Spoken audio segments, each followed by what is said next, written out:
Welcome back to NBC3 News at 5:30. With Marco Rubio dropping out of the presidential race after losing his home state of Florida, the Republican race is down to 3. Donald Trump, Ted Cruz, and John Kasich remain, and Trump has a commanding lead. He's ahead of Cruz by more than 200 delegates and leads Kasich by more than 500 delegates. I will be campaigning in New York. I love New York, okay?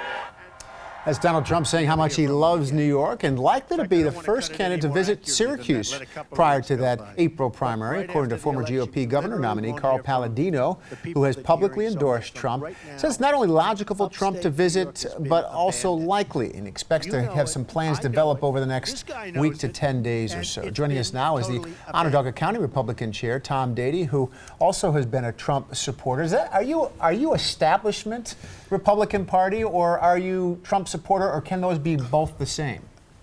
I guess I'm the establishment, but in the same token, I'm not the typical establishment chair. I came out January 27th, was one of the first chairs, if not the first chair in the state out of 62, to publicly endorse Donald Trump's candidacy for president.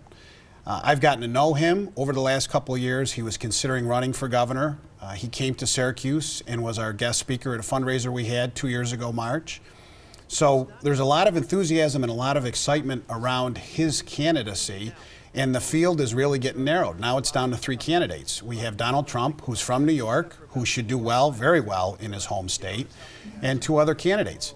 Mathematically, there's no way for John Kasich to get the nomination, and it's very hard for Ted Cruz to get the nomination.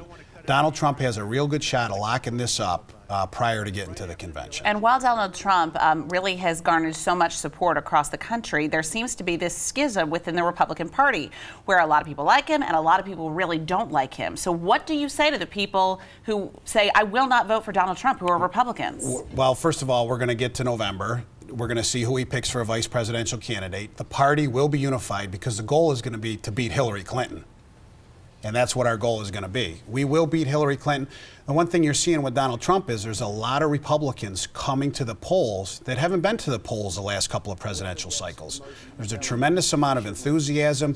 His supporters are very excited to vote for him. They're going to be very excited to vote for him in the primary on April 19th, and they're going to be more excited to vote for him in November. What do you know about the way a plan will develop for him to visit? And we've seen certainly in other states, you get the Trump plane, right, comes to the airport hangar, a big crowd. Is that likely the type of event that would take place? Well, you know, as this unfolds, now the focus is going to be coming on the New York primary because there's still a few other primaries. Wisconsin, I think, is April 5th. April 19th is our primary. The plan is for him to hopefully come upstate. He's talked about upstate in his remarks on the national news a couple of times. He's been here. He was in Buffalo. He was in Syracuse when he was thinking of running for governor in 2014. And the plan is to get him back and get him back to upstate. It makes sense to stop in Syracuse because we are so centrally located. We're right here in central New York. We can draw folks from Watertown. We can draw folks from Binghamton, Utica, the east side of Rochester. So I'm very optimistic that as we get closer to April 19th, we'll have some good news, and hopefully Donald Trump will be stopping here in central New York. All right, Tom, we know you're going to bring him here on the set to talk to us, right? We're going to work. I'm sure he's going to talk to the local media. You know, he's not bashful in talking to the media. He's certainly not bashful criticizing the media. Throw in the weather deck if you need to make the sale to him. If you need to make a good deal. I'll tell him Wayne will be here. Wayne will be on the weather deck with Trump, too. All right. Thank you, Tom Dadey. So very interesting. Keep us posted on when those details come together. Will do. Here are the stories.